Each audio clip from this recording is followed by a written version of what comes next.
Offensive line, new look for the Golden Bears, going back to college offense, coming up right now.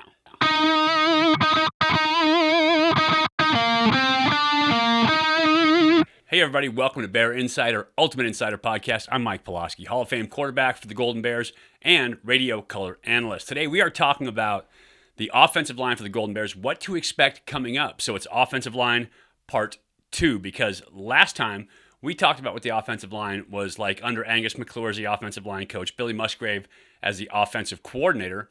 And so now the Bears are going back to a college-style offense. And so let's talk about that for a second. One of the things about college football that I truly love, why I love it so much more than the NFL, is college football is where coaches experiment. It's like a laboratory for football. And so you get so many fun offenses. In college football is where you could have the air raid be born. And it's the place where Chip Kelly can kind of try things out and give you new schemes and zone read options and all that stuff. It starts in college football, and some of it starts in high school football for that matter. But creating leverage mismatches, creating stretches on people in the college game is something that college coaches do all the time. And so I love that part. Anytime I see a new play, new concept, new scheme that creates a different stretch or a unique stretch or something fun to watch, whereas a former quarterback, I go, oh, that's kind of cool. That's what I love about college football. I rarely see that in the NFL. You will see some stuff happen there. Andy Reid's really good at it, where they'll do some stuff in the passing game, and they'll do, every now and then they'll come up with a different wrinkle, try to be fun. But quite honestly, they are trying to find the mismatch and trying to run it in the NFL. In college football, they are trying to spread you, work you, find stretches, and find leverage on you. And it's pretty cool, the different coaches that do it around the country. This year, Jake Spavital coming back. We've seen him before. We understand that he runs kind of an offshoot of the air raid system, but it's more the Noel Mazzoni type, where they are going to spread you, quick motions, move you, throw screens off of run plays, off of that, that we've seen in his offense. And it's been very effective. It creates a ton of leverage. It creates a ton of stretches on you where you are putting one guy in a bind and making him make a decision, and he can't be right. It's RPOs. It's run game screen passes. It's swing passes off of run game. It's all kinds of cool stuff that you can utilize off of a limited playbook. And that's going to be the biggest key and the biggest change from the offense under Billy Musgrave to the offense under Jake Spavital. And that is, the playbook is so much slimmer now. As you go through the old playbook, when Billy was here, it was an NFL playbook. And so they had, I can't tell you how many different run schemes. And then off of those run schemes, how many different run checks based on alignment, assignment. And you always have to have run checks in based on what you have. And so they'll have calls in the new offense under Spavital and under Mike Bloesch, the offensive line coach, where guys will be communicating up there for blocking assignments. But the offense is also built because they're calling it at the line of scrimmage once coaches know what they're going to see, once they understand what defense is going to be run against the offense. So they check into the right place. So that's a huge difference. Going at the line of scrimmage, I coordinate an offense like that myself, and I know that once you get at the line of scrimmage, get that defense locked in, it makes your options so much cleaner. And so execution should be better. Another thing you're going to see this year from the offensive line is that they are not going to put so much pressure on the tackles. So many times last year, they would go back, drop back pass, and leave tackles isolated. I talked about it in my last podcast, where they would leave tackles on an island. And that's just, in this day and age in college football, where the edge guys, especially in the Pac-12, are so good at rushing the passer, it's really an impossible task for an offensive tackle to handle one of those guys consistently on a one-on-one basis. You can get away with it every now and then, but you can't get away with it all the time. And you can't be running double moves all the time. And you can't expose those big guys, because offensive tackles are like corners, right? They're expected to be able to handle it one-on-one and lock it down. But as soon as you start shattering their confidence, then their game goes down too. And so Cal didn't have big starting tackles, right? The true big-time tackle that you think about. They had guys that were more of a guard body type. Sessions was a transfer in, and he was, coming in from an FCS school, kind of trying to get used to the Pac-12 pace. And so they had some dudes that weren't quite there yet at that position. Hopefully, a year in the offseason, a year in the weight room, a year getting bigger, stronger, faster, and a new system are going to help our tackles out. That said, RPOs. You're going to see a ton of RPOs this year and a ton of options that the defensive line has to read, that has to slow down for just a second. And the offense can be quick because there's not a ton of depth to the playbook. There are plays, base plays, and then plays off of those base plays, and then reads off of those base plays.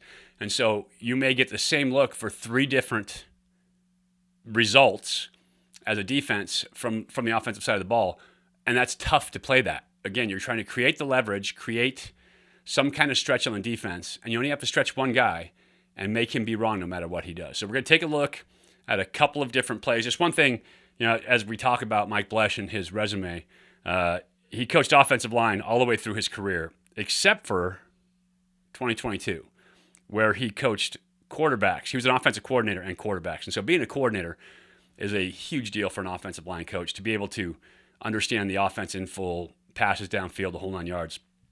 And now he's going to be the run game coordinator as well.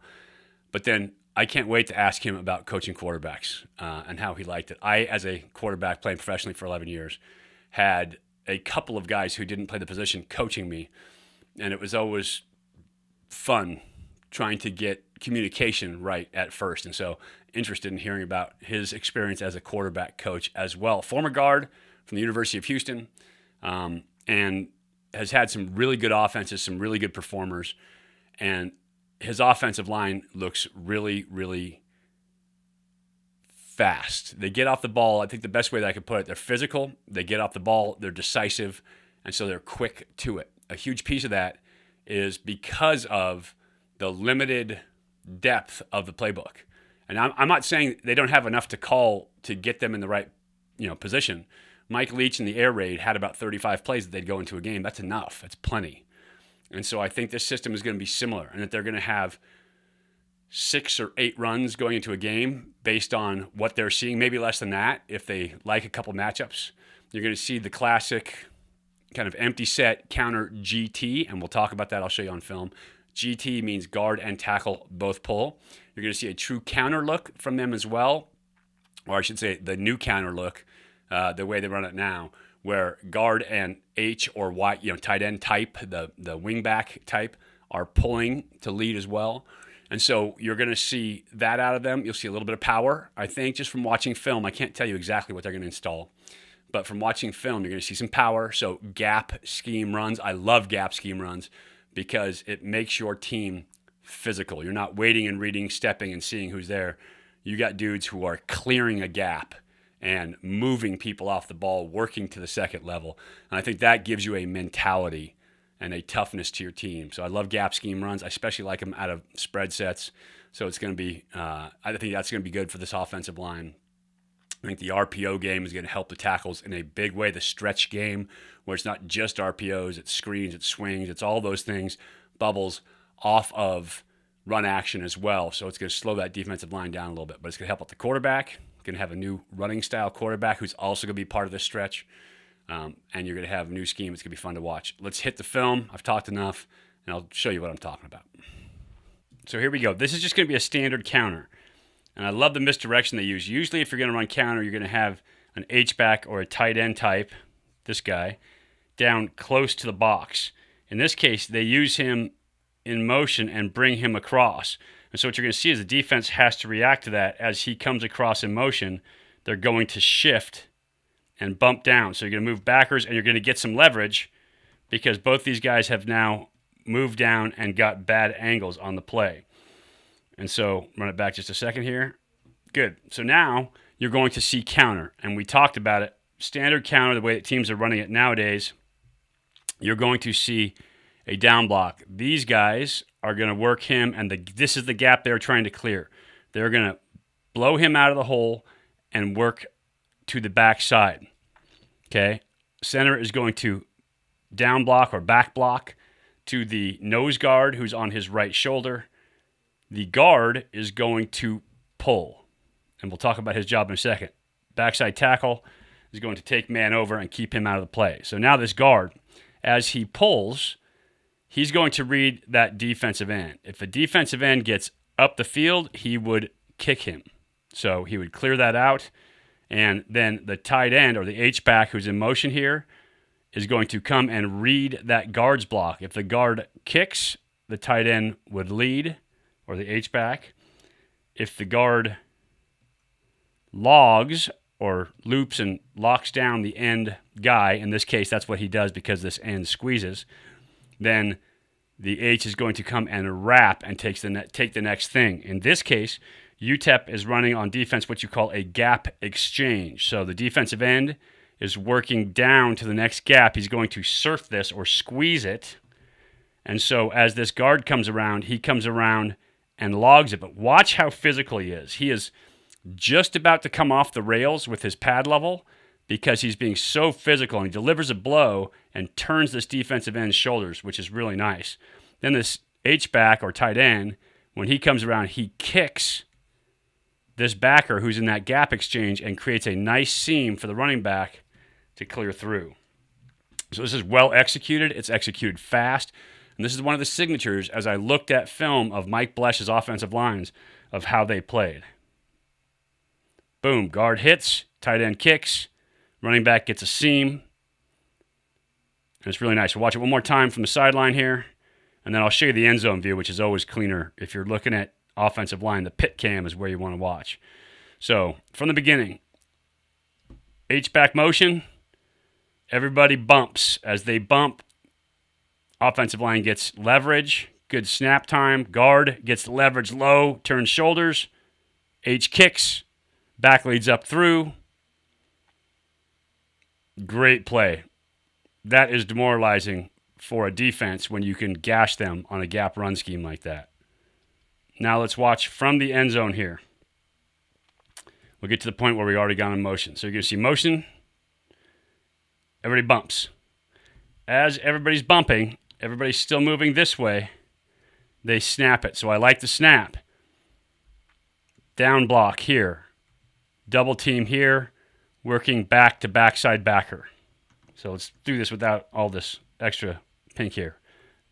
Double team here on the guy who's in the 3 technique, meaning outside shoulder of the guard. Double. Work off to backside backer. Block back. Tackle takes the defensive end. This guard is going to pull, and he is going to take first threat. If the defensive end were to get upfield, he would kick him. In this case, defensive end squeezes, so as the right guard pulls, he gets great leverage, low pad level, and hits that outside shoulder and turns that defensive end shoulders. UTEP is doing what's called a gap exchange. This guy squeezes, he takes the outside gap from that backer position. So as the H-back comes around now, he is going to kick that outside backer, which leaves a nice running lane for the QB. QB can also run an RPO off this, which adds just a whole nother level of funkiness for defense. But watch it in slow motion here. Right guard, great pull. Boom, turns a guy's shoulders. H kicks, locks that backer, and the back finds a nice seam. We'll want to watch it one time full speed, and then we'll move on to the next play. Again, did I mention I love gap scheme runs because they're physical. They're all about toughness up front and moving a dude out of the hole. So they move the 3 technique, kick the backer, good assignment. They react with speed, and that's how you run the football in a gap scheme. The next play is a gap scheme, I believe. It's what I would call a wham. And generally speaking, on a wham play, you used to wham the nose guard because they're not used to being trapped like that. But you can also wham a linebacker. It's just a trap play. You're setting up who you want to trap. Some teams I've seen online are calling this an inside zone ISO. Either way, it turns into a gap scheme because you get a double team up front, a kick out on the end, and a lead through with the tight end or H back. When you're trapping with your H, that's when you call it a wham. So I'm going to call this a wham. It's the way that I learned it. Football terminology is interchangeable depending on what coaching staff you're with. So they may call it something different. But this is a wham block from the way I learned it back in 1992 in the NFL with the Bucks, and it's been a wham for me ever since. You're just whamming the backer instead of the nose guard. And I think it's because UTEP runs a ton of pressure. The backers step up hard. They come through to the backfield. And so it's a really nice play design. If that guy's going to give you his head or give you his hat as he steps through the line of scrimmage, you can trap him and kick him, and it clears space. Let's take a look. Now, here's your alignment. You have trips to the field, H-back, tight end type, right here. This is what I'm calling a wham. Again, it could be an inside zone with a ISO, meaning an isolation block with this guy on this guy. And there's a couple of different, 3 or 4 different looks that you can run right out of this one. I'll talk about them all real quick here. So you could run a straight front side zone or outside zone where your back is going to come here. Everybody goes this way. So defense has to be aware to honor that. You could run a split zone. And so in a split zone, you would get blocking, everybody be zone blocking to the guy outside their gap, probably get a double team here, work to there, get a double here, working to this backer, and back would run and read. In split zone, he would work back, kick that defensive end, and now if the whole defensive line over pursues, running back would cut back.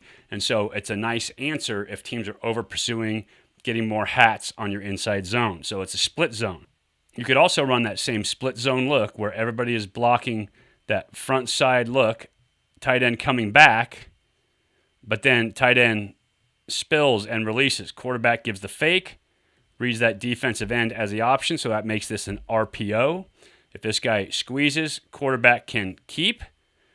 If the guy squeezes down and they react up to quarterback, now you could have this in the flat for the pass as well. So it's a triple option off of that look, so that split zone look.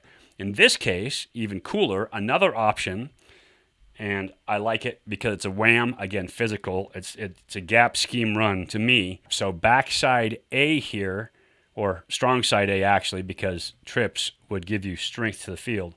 But you are going to get a double team right here. These guys are going to push, move that nose guard, get him out of that gap, and then they're going to work to the backside backer. You're going to get guard cutting off the defensive tackle cutting off the defensive end, tackle on this side working defensive end. And so what that leaves is that inside backer, and the H-back is going to lead up and through. And so whether you call this inside zone ISO or you call this a wham, in which case I would call it a wham on the backer, it is a nice block. You clear a gap. You trap this guy with that wham block, and you get a big gap, or big seam in this case, which the tailback hits. You see them checking at the line of scrimmage. Again, that just gives the offense the advantage. And so if you're not doing this in college football, you don't understand the mechanics of it, you're not working the mechanics of it, I think it's a mistake. You need to be at the line of scrimmage so your offensive coordinator can make the call. There you see it. You know what the defense is giving you. They're locked in. Wham. Block that linebacker, kick him out of the hole. Nice block. And again, demoralizing for a defense. Let's take a look at it from the end zone here.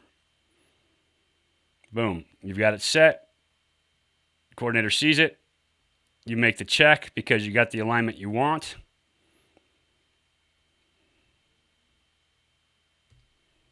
You've got a 2-eye technique right here, meaning 2, he's on the inside shoulder of the guard, I inside. Some people just call it a 2. A 2 would be heads up to me. But again, football terminology varies. So 2-eye here. These guys are going to double here, work to backer. Defensive end is going to get blocked here. I'm going to seal here, seal on the outside with that tackle. H is going to come through and get that backer. You've got a hat for a hat. He doesn't see it coming. And like I said, UTEP likes to fill. So as this guy gets downhill and there's green grass, he gets trapped. You ear hole him, kick him out, and it leaves a nice seam for the running back. You can watch it all in slow-mo here. And look at the physicality. Boom! Rack a guy's head. Knock him out of the hole. I like it. And I really like their right guard. He's a pretty physical dude. Like he's going, and he's going to hit you, and he's going to move you at North Texas. So good football player, gets his hands inside, gets leverage, gets position. They got some dudes up front, and so that's good coaching, moving people off the ball. Aggressive in terms of the run scheme. I love gap scheme runs. There is some zone stuff as well, but a lot of gap stuff, and I like that. And so as I talked about, gap scheme runs are awesome. They move people. It's physical. It's a mindset. You'll have a run game that is paired with that. It's going to give you some other options. It's going to make defense, put stretches on defenses that are tough to defend, put guys in a bind when you make them apex players or trying to play 2-for-1. Oftentimes guys who are in the box have to be both run players and pass players. And if you're that guy, you're going to be in trouble versus this offense. It's been incredibly effective. There's also a lot of quarterback run game stuff, too, that's going to be fun to watch. I don't want to put everything on film and talk about it here on a podcast, but a couple of plays that you are going to see, they're prominent throughout North Texas game film, so I figure with Mike Bloesch as the run game coordinator, people are going to scout his film at North Texas. They're going to see these plays. But I thought you'd like to see them, too, so you see what to expect for the Bears next year. But a lot of really cool stuff coming up. I'm interested in watching it just as a quarterback, play caller, offensive coordinator. I love seeing this stuff, and so I'm looking forward to it. I appreciate you guys being here. I'm looking forward to the offensive line this year. Different abilities up front and not making tackles play like NFL tackles. Let's play some college football here and get after it and stretch guys and do some different stuff. I loved it when Billy was signed. So when Bill Musgrave was signed, I thought it was going to be a great hire here. Get the fullbacks in, block, all of that. But the game has kind of moved to another phase now. And so offenses, the way that you run plays, the way that you work defenses, the way that you have to mitigate pass rush has changed. And so Justin Wilcox has done a nice job bringing in guys who run college-style offenses here, who call it that way. And so I'm looking forward to seeing what it looks like this year in the fall. Appreciate you guys watching, as always. Appreciate my Golden Bears. I am Mike Pawlawski for Bear Insider, Ultimate Insider Podcast. Go Bears.